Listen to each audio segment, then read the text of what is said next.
Hello and welcome back dear students. Sat Sri अकाल, नमस्कार, आदाब। और हम जो काम कर रहे हैं उसी को कंटिन्यू करते हैं। उम्मीद करता हूँ सारे अच्छे से पढ़ रहे होंगे। पिछला टॉपिक हमने थर्मल प्रॉपर्टीज़ ऑफ मैटर से शुरू किया था, उसमें एक हिस्सा हमने कर लिया है। अब जो है वो दूसरे हिस्से की बारी है, ठीक है। तो अगर आपके डाउट्स वगैरह जो हैं वो हमने बातचीत हो गई है उनकी भी। और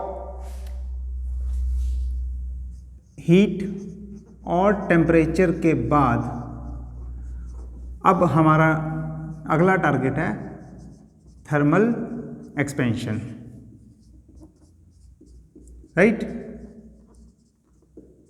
चलो करें शुरू, ठीक है बेटा। चलो काम शुरू करते हैं। तो टॉपिक बड़ा अच्छा और बड़ा प्यारा सा टॉपिक है, ध्यान से समझना। सिंपल भी बड़ा है, इंटरेस्टिंग भी बड़ा है। तो इसकी बात शुरू करते हैं। नाम से ही क्लियर है, थर्मल की बात आपको बता ही दी थी मैंने। थर्मल मीन्स टेम्परेचर की बात कर रहे हैं हम, ठीक है। एक्सपेंशन नाम से ही क्लियर है कि एक्सपैंड कर रहा है कुछ। टेम्परेचर के साथ कुछ एक्सपेंशन हो जाना, this is a thermal property, this is called the thermal expansion.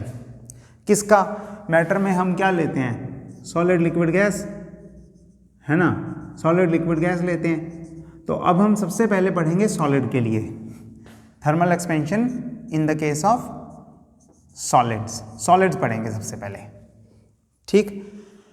तो सॉलिड किस तरह का? सॉलिड आपकी एक रोड भी हो सकती है, समथिंग लाइक दिस पेन, और अ ब्रिक, इससे भी ज़्यादा ब्रिक रोड कोई, ठीक है।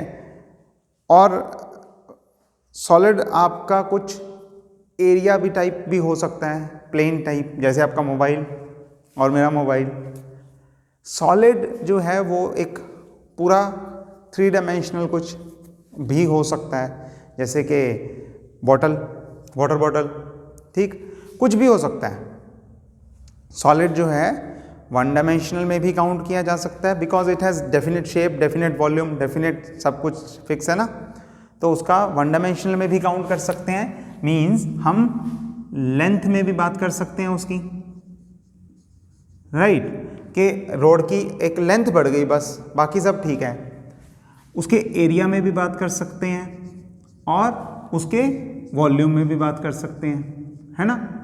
आपको याद होगा जब हमने मैकेनिकल प्रॉपर्टीज ऑफ सॉलिड्स में स्ट्रेन पढ़ा था या स्ट्रेस पढ़ा था, स्ट्रेन के टाइम पे भी हमने यही 3 डिवीजन्स की थी। स्ट्रेन क्या होता है? Change in length upon original length, change in volume upon original volume, change in area upon, यही किया था ना। तो यहाँ पे भी वही है। थर्मल एक्सपेंशन का मतलब है increase in the dimension with the increase in the temperature, ठीक है। अगर बॉडी का साइज बढ़ जाता है टेम्परेचर बढ़ाने से, वहाँ पे क्या किया था? फोर्स बढ़ाया था, नॉर्मल फोर्स, टेंजेंशियल फोर्स, है ना, स्ट्रेस बढ़ाया था। यहाँ पे मैकेनिकल प्रॉपर्टीज़ की बात नहीं कर रहे, थर्मल प्रॉपर्टीज़ की बात कर रहे हैं। तो वहाँ पे जो काम स्ट्रेस कर रहा था, फोर्स लगाना कर रहा था, यहाँ पे कौन करेगा? टेम्परेचर करेगा, नॉन मैकेनिकल फोर्स करेगा। लगने के बाद वो लेंथ भी बढ़ा सकता है, वो हो सकता है एरिया बढ़ा दे, वो हो सकता है वॉल्यूम बढ़ा दे, ठीक है। तो जो भी वो बढ़ाएगा उसके हिसाब से हमारा आंसर आ जाएगा। तो इसमें देखते हैं हम, अगर लेंथ बढ़ाएगा मान लो, तो हम उसे क्या बोलते हैं? Linear expansion. उसे हम बोलते हैं लीनियर एक्सपेंशन। लीनियर एक्सपेंशन का मतलब है the increase in the length of a solid with the increase in its temperature, ठीक। अगर वो एरिया बढ़ाता है तो हम उसे बोलते हैं सुपरफिशियल एक्सपेंशन, और अगर वो वॉल्यूम बढ़ाता है तो हम उसे बोल देते हैं वॉल्यूमेट्रिक। वही सब, वही घोड़े वही मैदान, सेम ही है कॉन्सेप्ट, सेम लॉजिक है। बस वहाँ पे मैकेनिकल फोर्स है, यहाँ पे थर्मल फोर्स है। यहाँ पे टेम्परेचर की वजह से बढ़ रहा है, वहाँ पे स्ट्रेस की वजह से बढ़ रहा था, ठीक है। यही मेन डिफरेंस यही है। डेफिनेशन भी थोड़ा सा काम करने का तरीका और स्टाइल बदल जाएगा, बेसिक कॉन्सेप्ट वही है। ठीक है, तो मोटी मोटी कहानी आपको पता है कि बेसलाइन क्या है वो आपको मालूम है, बस वही घुमा फिरा के बता देना है। ठीक, तो लीनियर एक्सपेंशन को समझते हैं। सबसे पहले लीनियर एक्सपेंशन में हम क्या बोल रहे हैं, लेंथ इंक्रीज कर जाएगी, यही बोल रहे हैं, इंक्रीज इन लेंथ, है ना। तो चलो कितना लेंथ इंक्रीज, लेट अस से it is delta L. Delta L कितना लेंथ इंक्रीज किया, डेल्टा एल। डेल्टा एल का मतलब है जितना नया लेंथ हुआ उसमें से माइनस कर दो जितना पुराना लेंथ था, एल डैश माइनस एल। ठीक है, किसके इक्वल हो जाएगा ये किसके इक्वल होगा, ये इक्वल तो हम देखते हैं, ये होगा प्रोपोर्शनल, ये हमने देखा है किसके प्रोपोर्शनल है, एक तो ओरिजिनल लेंथ के, ठीक, एक चेंज इन टेम्परेचर के, कि आप टेम्परेचर कितना चेंज कर रहे हो, आप उसे 1 डिग्री बढ़ा रहे हो, 2 डिग्री, 10 डिग्री, 50 डिग्री, 100 डिग्री, कितने डिग्री बढ़ा रहे हो, कितना गर्म कर रहे हो, है ना, उस पर डिपेंड करता है। बहुत ज़्यादा गर्म करोगे तो बहुत ज़्यादा इंक्रीज होगा, बहुत कम गर्म करोगे तो बहुत कम इंक्रीज होगा, और ओरिजिनल लेंथ कितनी है ये भी मैटर करती है। ऐसे ही चेंज इन एरिया जो है वो भी प्रोपोर्शनल होता है ओरिजिनल एरिया के और चेंज इन टेम्परेचर के, और ऐसे ही चेंज इन वॉल्यूम भी प्रोपोर्शनल होता है ओरिजिनल वॉल्यूम के और चेंज इन टेम्परेचर के। कोई बड़ी बात नहीं है, आई होप सभी को क्लियर हो गया होगा। आगे देखते हैं, इसके बाद क्या करेंगे, यहाँ पे new length minus original length था ना, यहाँ पे new area minus original area, यहाँ पे भी ऐसे ही new volume minus original volume, हम इसे ऐसे लिख सकते हैं। इक्वल टू किसके होगा, इक्वल टू किसके होगा, हम जब भी ये प्रोपोर्शनैलिटी का साइन हटाते हैं हम क्या करते हैं, एक कांस्टेंट लगा देते हैं, कांस्टेंट ऑफ प्रोपोर्शनैलिटी, राइट। तो यहाँ पे कांस्टेंट ऑफ प्रोपोर्शनैलिटी है अल्फा, ऐसे ही रख लेते हैं अल्फा, यहाँ पे कांस्टेंट ऑफ प्रोपोर्शनैलिटी है बीटा, और यहाँ पे कांस्टेंट ऑफ प्रोपोर्शनैलिटी है गामा। ओरिजिनल लेंथ लिखनी है, डेल्टा टी लिखना ही है, ओरिजिनल एरिया डेल्टा टी लिखना ही है, ओरिजिनल वॉल्यूम और डेल्टा टी तो लिखना ही है। ठीक है, तो यहाँ से आप ये भी लिख सकते हो new length is equal to L, common आ जाएगा 1 प्लस अल्फा डेल्टा टी, यहाँ से लिख दोगे new area is equal to old area times of 1 plus beta delta T, और new volume is equal to old volume minus और 1 plus gamma delta T. ठीक है, सिंपल कॉन्सेप्ट, 3 डेफिनेशंस हो गई।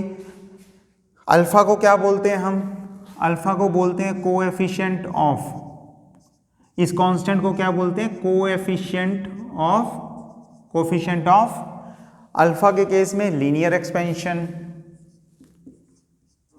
बीटा के केस में होगा कोएफिशिएंट ऑफ सुपरफिशियल एक्सपेंशन, और gamma is the coefficient of volumetric expansion.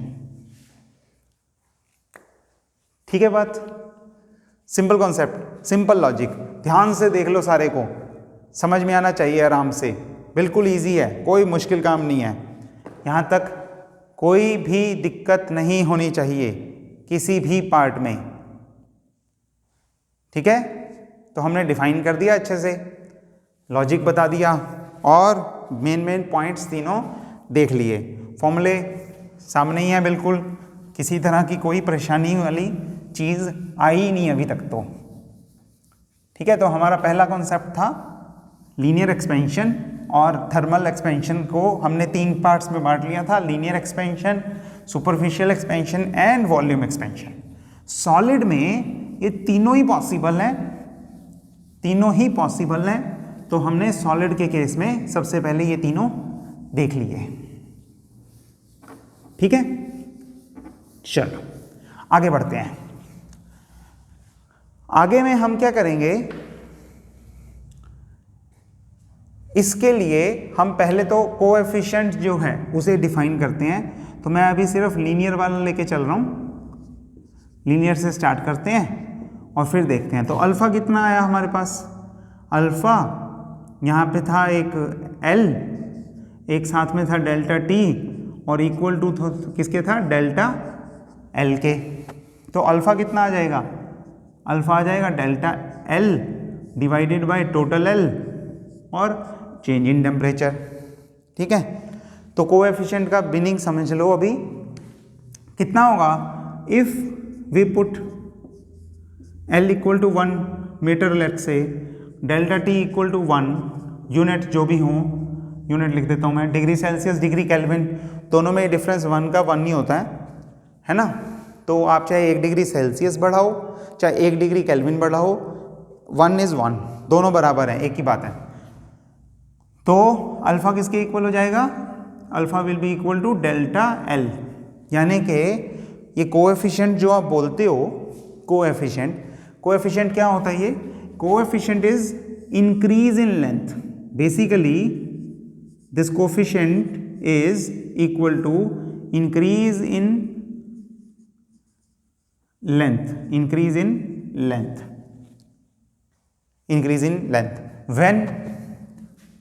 when this is equal to increase in length for when we take a rod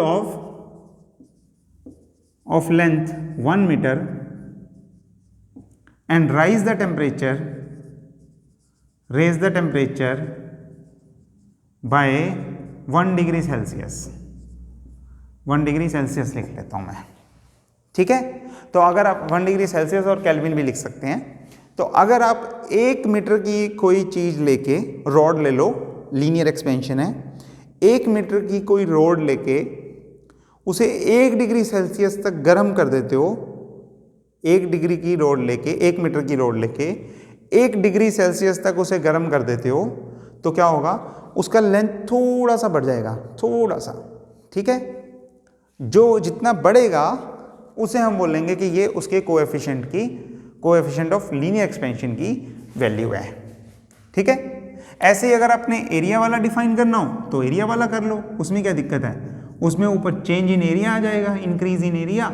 अगर आप 1 मीटर स्क्वायर का board ले लो कोई और उसका टेम्परेचर जो है वो 1 डिग्री सेल्सियस बढ़ा दो, ऐसे ही गामा आ जाएगा कि ये चेंज इन वॉल्यूम के इक्वल होगा। अगर आप कोई 1 मीटर क्यूब का वॉल्यूम लेके और उसका टेम्परेचर 1 डिग्री केल्विन तक या सेल्सियस तक बढ़ा देते हो। ठीक है, कितना चेंज हुआ वो आपको मेजर करना होगा, वो मेजर करके देखोगे, आप उसे ही कोएफिशिएंट की वैल्यू बोल दोगे। ठीक है, तो ये 3 डेफिनेशंस और हो गई जिनका हमें फिजिकली मीनिंग भी समझ में आ गया। अल्फा क्या होता है, बीटा क्या होता है, गामा क्या होता है, हमें समझ में आ गया। क्या होता है ये चेंज इन डायमेंशन ही है, लेंथ या एरिया या वॉल्यूम।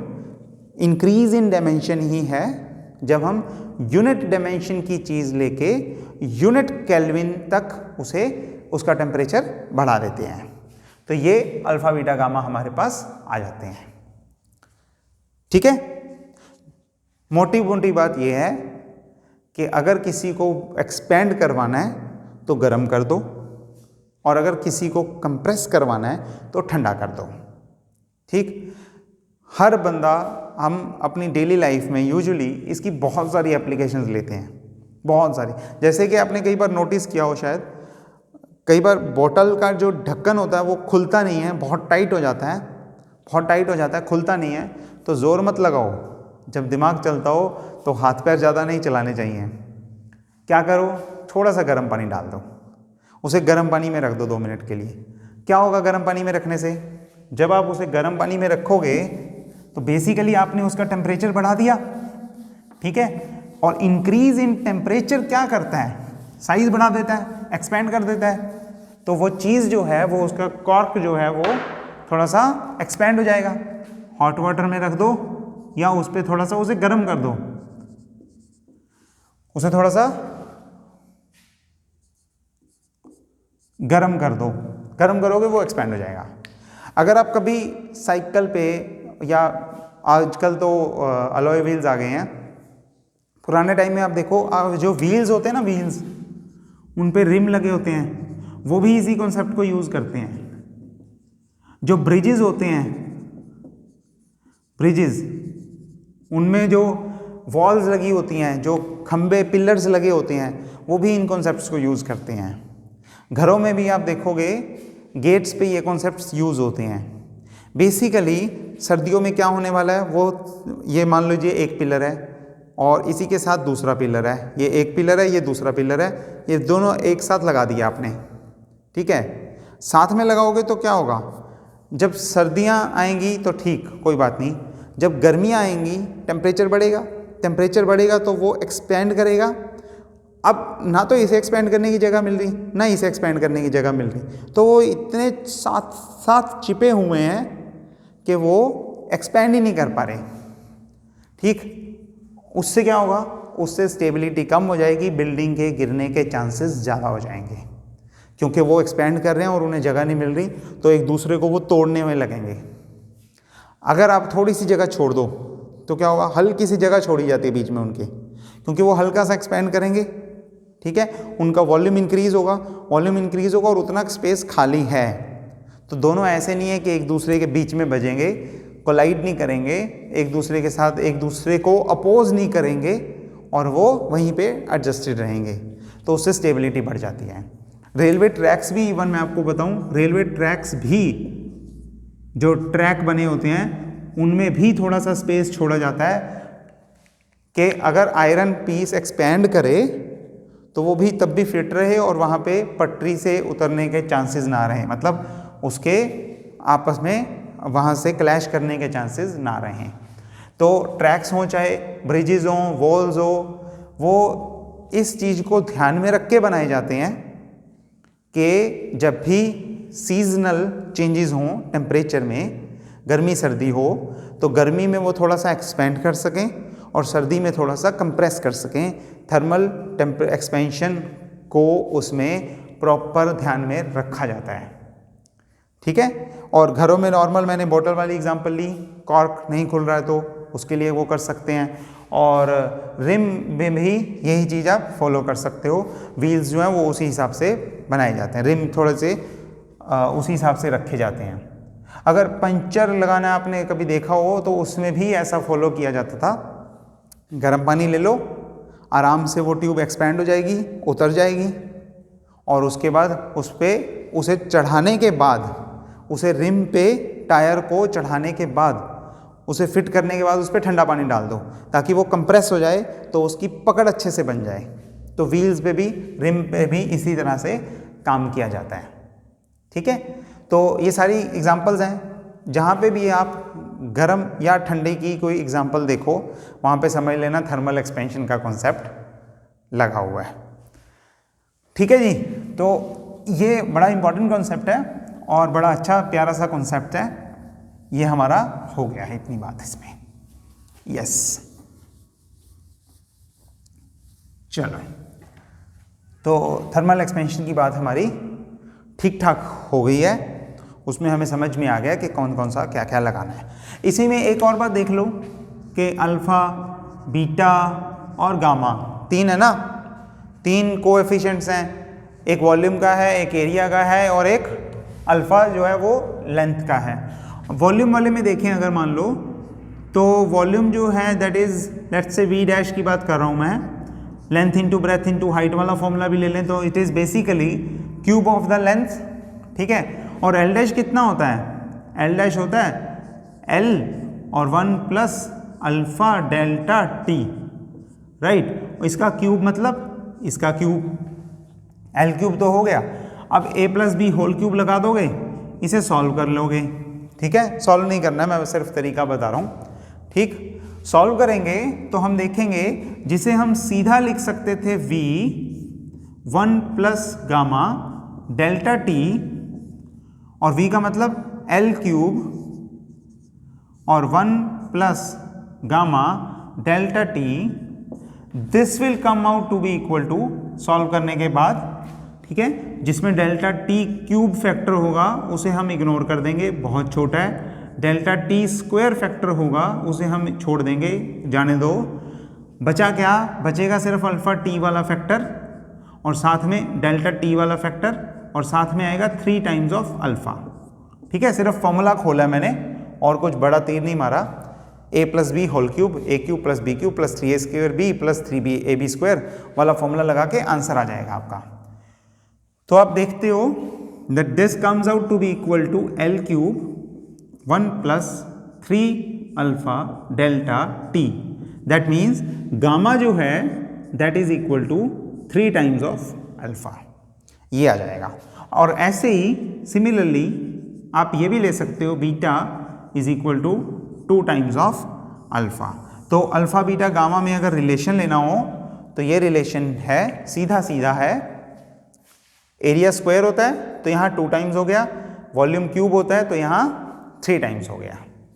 ठीक है, तो ये भी फॉर्मूला आपको अच्छे से आता होना चाहिए, ये भी फॉर्मूला अच्छे से याद होना चाहिए। खत्म हुई बात, कोई दिक्कत नहीं यहाँ तक।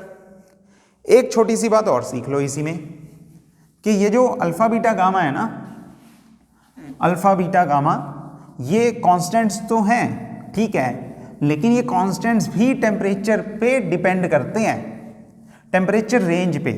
टेम्परेचर पे डिपेंड करने का मतलब कि अगर आपने, ये नहीं है कि डेल्टा टी 1 ले लिया, 2 ले लिया, 10 ले लिया तो बस वो फिक्स है, कोई बात नहीं, गामा की वैल्यू फिक्स है ना। गामा के लिए बात करता हूं प्रॉपरली पर्टिकुलरली, तो आप देखो टेम्परेचर और गामा में एक ग्राफ है, ठीक है, वो क्या है, वो ये कि टेम्परेचर के साथ साथ गामा भी बढ़ रहा है और एक पर्टिकुलर वैल्यू के बाद जाके वो कांस्टेंट हो जाता है। आपकी बुक में भी दिया हुआ ग्राफ, ये particular value it is around 500 kelvin, 500 kelvin में है, ध्यान रखना, सेल्सियस में नहीं है। ठीक है, ओके। तो सेल्सियस में हुआ तो कितना होगा, 273 माइनस कर दो, है ना, 227 हो जाएगा। तो 200 डिग्री सेल्सियस तक ये क्या रहेगा, जैसे जैसे टेम्परेचर बढ़ेगा वैसे वैसे गामा भी बढ़ेगा, जैसे जैसे टेम्परेचर बढ़ेगा वैसे वैसे गामा भी बढ़ेगा। इट मीन्स हमने गामा का फॉर्मूला क्या लिया था, हमने फॉर्मूला लिया था डेल्टा वी डेल्टा टी। ठीक है, delta T is increase in temperature, right. तो मान लो आप किसी बॉडी को 100 डिग्री पे हो और 110 पे लेके जाते हो, इंक्रीज कितना हुआ, 10 का। या फिर आप 200 पे हो और 210 पे लेके जाते हो, इंक्रीज कितना हुआ, 10 का। तो इंक्रीज तो दोनों में, डेल्टा टी तो दोनों में 10 है, तो गामा सेम आएगा, answer is no, gamma same नहीं आएगा। ठीक है, क्योंकि ये सिर्फ टेम्परेचर रेंज पे ही नहीं, मतलब टेम्परेचर पे डिपेंडेंट होता है ये। तो आप कौन सी टेम्परेचर रेंज में काम कर रहे हो इनमें से, उसके हिसाब से गामा जो है वो भी अलग से आ जाता है। सेम मटेरियल के लिए सेम वॉल्यूम में वो वैल्यू बदल देता है। ठीक है, तो ये भी एक इंपॉर्टेंट पॉइंट है कि ये जो कोएफिशिएंट्स हैं they are actually dependent on the temperatures. ठीक है, टेम्परेचर रेंज कौन सी में वो काम कर रहे हो उस पे वो डिपेंड करता है। ठीक हो गया, चलो सोच लो, यहां तक कोई दिक्कत वाली बात नहीं होनी चाहिए। मैं थोड़ा सा एनर्जी ले लूं।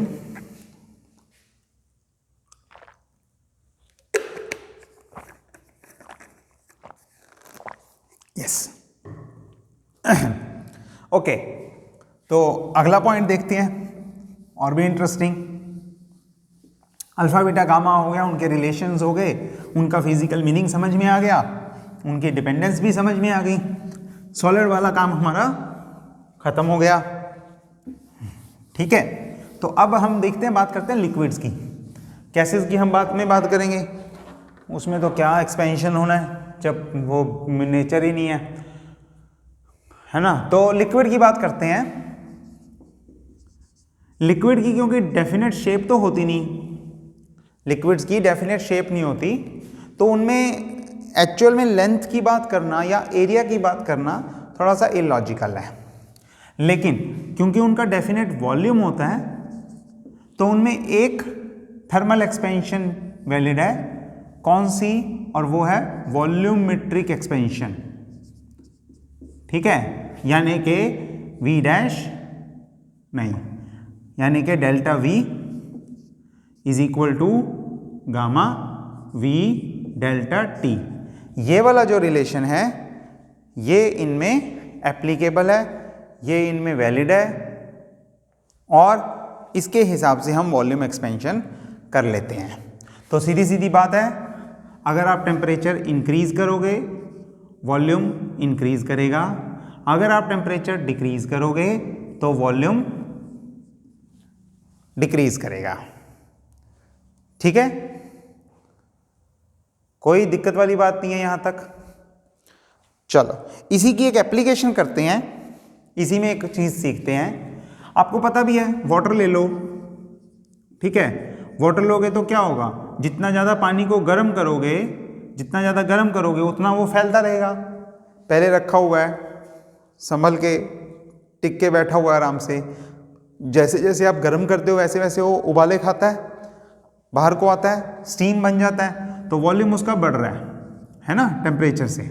और अगर ठंडा करोगे तो वो वॉल्यूम कम होते होते वो बर्फ़ भी बनता है ना, तो वॉल्यूम कम कम कम कम सिमट रहा है, वो सिमट रहा है, सिमटते सिमटते वो और कम हो जाता है, ठीक है, इस तरह से चलता है।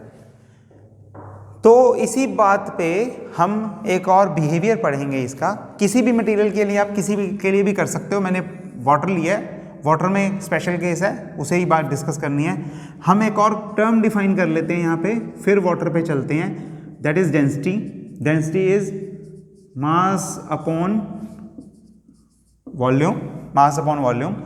किसी भी टेम्परेचर चेंज से मास तो सेम ही रहता है, मास तो चेंज हो नहीं रहा, वॉल्यूम क्या हो जाता है, वॉल्यूम हो जाता है 1 प्लस गामा डेल्टा टी, ठीक है। अगर आप इसी को टर्म्स में लिखो, नई density is given by mass upon volume is पुरानी वाली डेंसिटी, और 1 प्लस गामा डेल्टा टी ऊपर लेके आओगे, बाइनोमियल लगाओगे, 1 माइनस कर देना बस, और कुछ नहीं, ऊपर आके साइन चेंज हो जाएगा, क्योंकि वो पावर में बन जाएगा ना -1, इसे ऊपर लिखोगे पावर में बन जाएगा ये 1 plus gamma delta T, power बन जाएगी -1। तो -1 को हम नीचे उतार लेते हैं सीधा सीधा बाइनोमियल के केस में, तो हमने वही किया है। तो ये आ गया डेंसिटी का एक्सप्रेशन। यहाँ से देख लो चाहे यहाँ से देख लो कि जब टेम्परेचर बढ़ेगा वॉल्यूम बढ़ेगा, वॉल्यूम बढ़ेगा तो डेंसिटी कम होगी, ठीक है, और वॉल्यूम कम होगा तो डेंसिटी ज़्यादा होगी। यहाँ से भी देख सकते हो, अगर टेम्परेचर में चेंज पॉजिटिव है, यानी कि टेम्परेचर अगर बढ़ रहा है तो डेंसिटी कम हो रही है, और अगर टेम्परेचर घट रहा है तो डेंसिटी ज़्यादा हो रही है ना, क्योंकि ये साइन नेगेटिव है। तो इस वजह से डेंसिटी जो है वो टेम्परेचर के इन्वर्सली चल रही है। टेम्परेचर बढ़ाओगे तो डेंसिटी कम, टेम्परेचर घटाओगे तो डेंसिटी ज़्यादा। इसी रिलेशन को हमने अब क्या करना है, एक्सप्लॉइट करना है, इसे ही देखना है कि ये कैसे बिहेव करता है। इसी बात पे हमारा अगला आर्टिकल है, and that is anomalous behaviour of water. Anomalous behaviour of water बहुत ही इंपॉर्टेंट चीज़ है, बहुत ज़बरदस्त, कमाल की, इंटरेस्टिंग, समझने वाली चीज़ है, ठीक है। तो देखते हैं, देखो नज़ारे फिजिक्स के कितनी कमाल कमाल की चीज़ें हैं। So next article is anomalous, इसकी बात और करेंगे, 2-4 मिनट का आर्टिकल है, अगर समझ में आ गया तो बात ख़त्म, तो सब साफ है, क्लियर है। अगर ना समझ में आया तो सब साफ है, सफ़ा है फिर तो। So this is anomalous behaviour of water, anomalous behaviour of water. Question बड़ा सिंपल सा है। मेरा क्वेश्चन ये है कि एक्वेटिक लाइफ सर्वाइव कैसे करती है। एक्वेटिक लाइफ सर्वाइव करने का मतलब ये है, पूछने का मतलब ये है कि अगर मेरे पास कोई पॉन्ड है, इसमें ये पानी भरा हुआ है, ठीक है, इसमें 2, 4, 5 मछलियाँ मैंने रखी हुई हैं, मछलियाँ हैं अंदर, और भी लाइफ है फिशेस के अलावा, ठीक है, एक्वेटिक लाइफ है, प्रॉपर लाइफ है। तो मेरा पॉइंट ये है कि मान लो इस पॉन्ड में सर्दियों के सीजन में टेम्परेचर जो है, आपको पता है वाटर जो है that freezes at 0 degree Celsius, बर्फ बन जाता है वो, है ना। 0 डिग्री पे वो 0 डिग्री पे आइस बनना शुरू हो जाता है। और अगर -1 डिग्री टेम्परेचर हो गया तो यानी कि सारा का सारा पानी बर्फ में कन्वर्ट हो जाएगा। समझ में आती है बात हमें, है ना। हम इसके बारे में और डिटेल भी पढ़ेंगे, थर्मोडायनेमिक्स में आगे जाके पढ़ेंगे, इसी चैप्टर में चेंज ऑफ स्टेट को पढ़ेंगे। लेकिन इतनी बात सभी को पता है कि 0 से कम टेम्परेचर हुआ तो आइस बन जाएगी। सर्दियों में जब विंटर सीजन होता है तब हमें पता है कि बाहर का जो टेम्परेचर है वो कई बार -10 तक चला जाता है, -5 -10 चला गया। मैं -1 डिग्री सेल्सियस ले रहा हूँ, सिर्फ ज़्यादा कम नहीं कर रहा, ठीक। अब सवाल ये उठता है कि अगर माइनस में टेम्परेचर चला गया तो पानी क्या बन जाएगा, सारा का सारा पानी बर्फ बन जाएगा। और अगर सारा का सारा पानी जम गया तो मछलियाँ तैरेंगी कैसे। मछली जल की रानी है, जीवन उसका पानी है। अब पानी रहा ही नहीं, अगर सारा पानी बर्फ ही बन गया तो वो जिंदा कैसे रहेगी। हाथ लगाओ डर जाएगी, बाहर निकालो मर जाएगी, है ना। तो पानी से बाहर होगी वो एक तरह से, क्योंकि पानी नहीं है, बर्फ है, सॉलिड है, जिसके अंदर वो मूव नहीं कर सकती, हिल भी नहीं सकती, तो जिंदा कैसे है। यस, ये क्वेश्चन है। तो इसका आंसर जो है वो फिजिक्स देती है, वो यहाँ पे हमें मिलता है एनोमलस बिहेवियर ऑफ वाटर में। वाटर इसीलिए बड़ा स्पेशल है। देखिए क्या होता है, एक्सेप्शन कहाँ पे है, एनोमलस बिहेवियर कहाँ पे है। अगर हम वॉल्यूम की बात करें, वॉल्यूम, जैसे जैसे आप टेम्परेचर को कम करोगे वॉल्यूम कम होना चाहिए, ठीक है।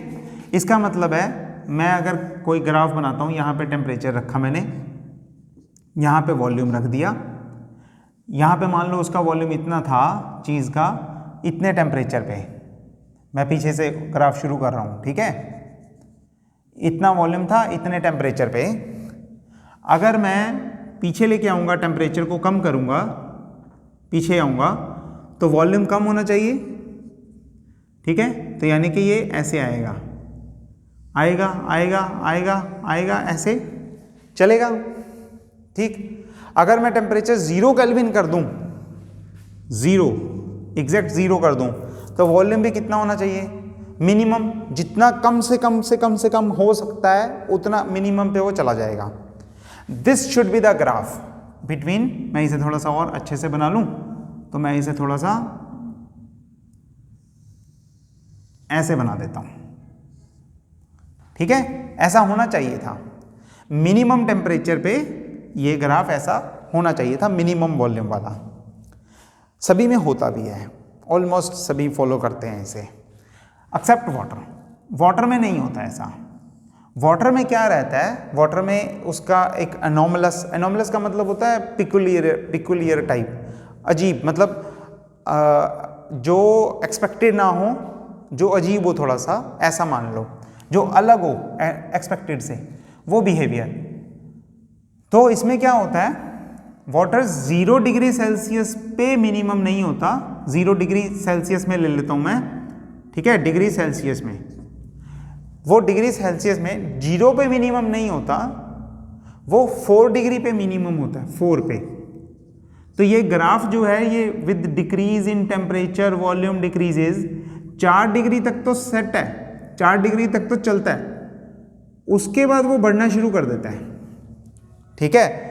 इसमें हम ये भी कहते हैं कि आइस जो होती है ना, वो ऊपर तैरती क्यों है, ऊपर क्यों तैरती है, इसका उल्टा समझो, उल्टा समझो, वॉल्यूम कम, टेम्परेचर कम तो वॉल्यूम कम, है ना।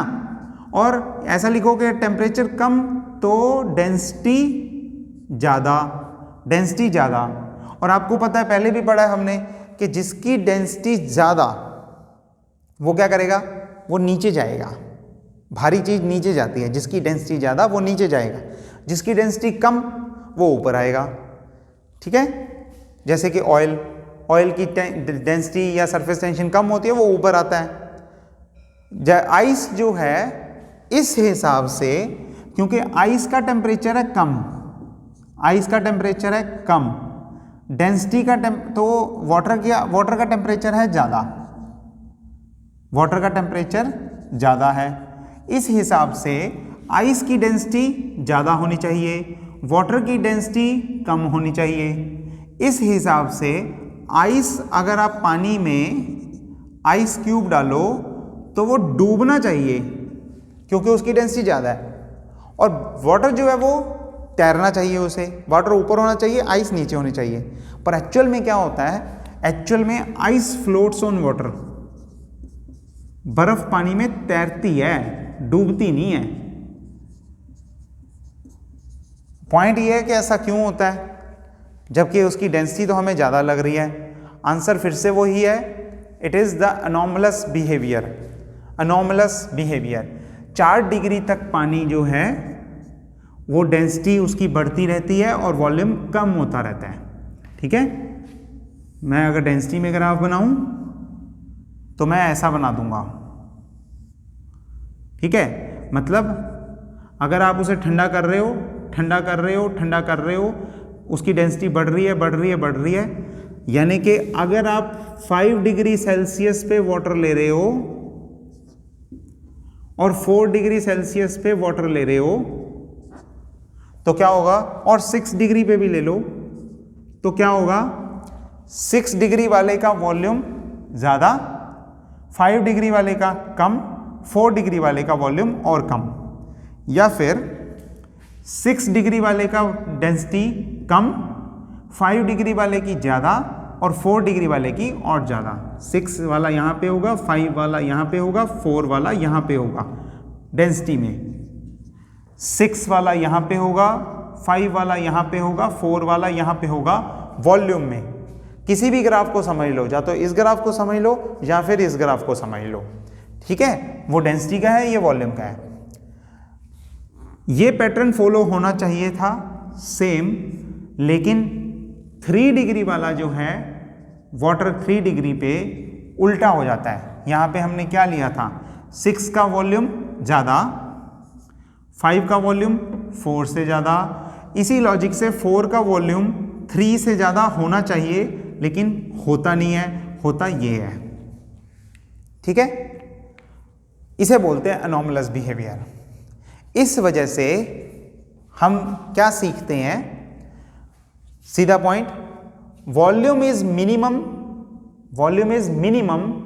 एट 4 डिग्री सेल्सियस और density of water is maximum at 4 degree Celsius. जिस मर्जी पॉइंट को लिख लो, या तो लिख लो वॉल्यूम इज मिनिमम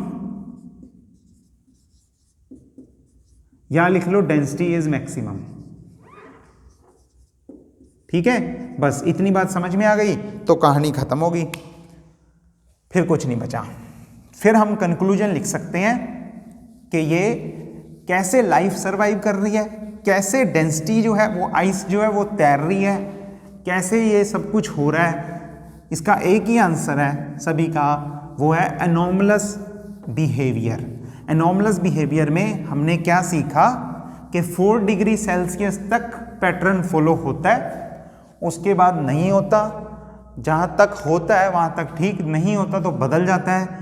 इसीलिए डेंसिटी ऑफ आइस जो है वो लेस है density of water at 4 degree Celsius से। ठीक है, और क्योंकि ये हैवी है, ये हल्का है, ये लाइट वेट हो गया ना, ये हल्का हो गया, ये लेसर रेयरर हो गया, रेयरर लिख देता हूं मैं इसे, इसकी डेंसिटी कम है मतलब ये रेयरर है। इसीलिए आइस ऊपर ऊपर तैरती है, ऊपर ऊपर तैरती है तो जो एटमॉस्फेयर से ठंडक मिलती है वो उसे ऊपर वाली लेयर को तो बर्फ़ बना देती है, पर नीचे नीचे पानी होता है सारा।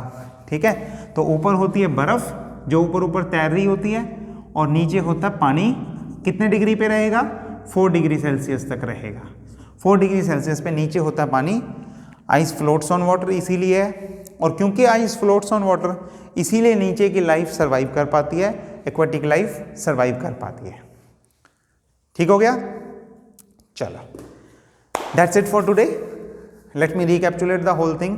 हमने सिर्फ एक कॉन्सेप्ट सीखा है, थर्मल एक्सपेंशन। थर्मल एक्सपेंशन की वजह से लीनियर, सुपरफिशियल और वॉल्यूमेट्रिक किस तरह से होता है वो सीख लिया। सॉलिड्स और लिक्विड में किस तरह से होता है वो सीख लिया। उनके यूनिट्स कैसे हैं वो सीख लिए। उनका फिजिकल मीनिंग क्या है वो भी देख लिया, वो भी सीख लिया। ठीक है, वो आपस में एक दूसरे से रिलेटेड कैसे हैं वो भी सीख लिया। और उसमें हमने अनोमलस बिहेवियर ऑफ वाटर भी सीख लिया। लाइफ कैसे सर्वाइव करती है, एक्वाटिक लाइफ, वो भी सीख लिया। ठीक है, चलिए आज के लिए इतना बहुत है। अगली क्लास में फिर मिलेंगे, तब तक के लिए टेक केयर, शब्बा खैर, गुड बाय। पढ़ते रहो, डाउट्स भेजते रहना और अगली क्लास के लिए तैयार रहना।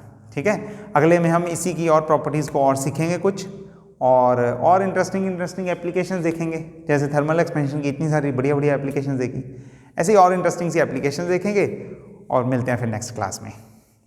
ओके बेटा।